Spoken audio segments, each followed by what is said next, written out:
is possible, and we will be here to bring you all of that information on NewsX World as it happens. But we move on now, and US Marines deployed to Los Angeles have made their first detention amid tensions over federal immigration raids. The detained individual, a US Army veteran, was held before being handed over to Homeland Security. This marks a rare use of active duty military on American soil as protests continue in response to the immigration sweeps. Meanwhile, nationwide demonstrations are expected to surge this weekend, with over 2,000 No Kings protests planned across the country, organised as a direct response to President Trump's upcoming military parade in Washington, D.C., which coincides with his 79th birthday. The movement opposes what they call the administration's expanding use of military force and immigration crackdowns. In Los Angeles, city officials and law enforcement have expressed confidence that they are fully prepared to manage the protests over the weekend. A curfew remains in place downtown, and authorities have pledged to allow peaceful demonstration while cracking down on any violence or property damage. Several updates and a lot expected in the United States over the coming hours. Joining us, Martin Sa-Arrayas, an international affairs expert in Quito, Ecuador, to go through all of those. Martin, let's first look at what's happening in Los Angeles. Further nights of protests, an arrest now being made by Marines, believed to be the first time a civilian has been arrested in this situation. How significant of a move is that in the midst of this parade that's coming up? Absolutely, Joshua. I think these steps are absolutely new in the US history. It's the first time that Marines are arresting civilians. And more than that, we're seeing that a clash between the federal government and the state of California. We're seeing that Donald Trump wants to enforce its policies regarding immigration by federalizing the troops and the force of order in the state of California.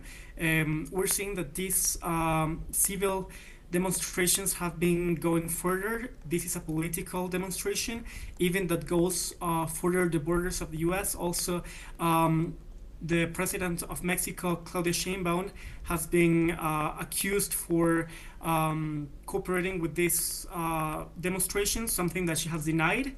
But still, this is a very complicated situation between the US immigrants and the Mexican state, and this is absolutely a new subject. Yes, and Martin, of course, this parade coming up marking Trump's 79th birthday, but also celebrating the military. A lot of protests expected, given the sheer cost of this parade. Many people saying it is politicizing the military as well. What is the discourse surrounding this? Is this split between Trump supporters and non-Trump supporters, or is there a clear undertone of frustration about the use of funds to celebrate Trump on his birthday? Absolutely. I think this is a very political issue. And in fact, I do think that Donald Trump is going a little bit further in his power and the range that he can do and implement his policies. I think also the funds have been using for political campaigns, not only before Trump, but now for enforcing his image in the US and enforcing his support.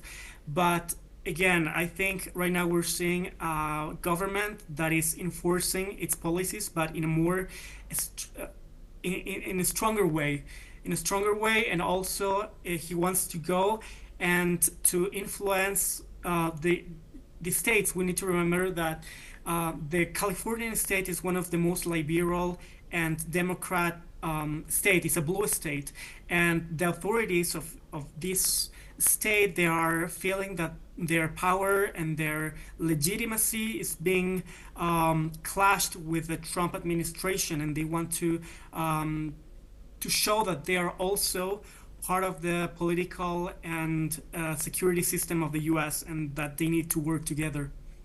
Martin, I want to look at the apparent rising disconnect and discontent in the US over issues like immigration, something which was such a key part of Donald Trump's campaign and then his early days in office for his second term.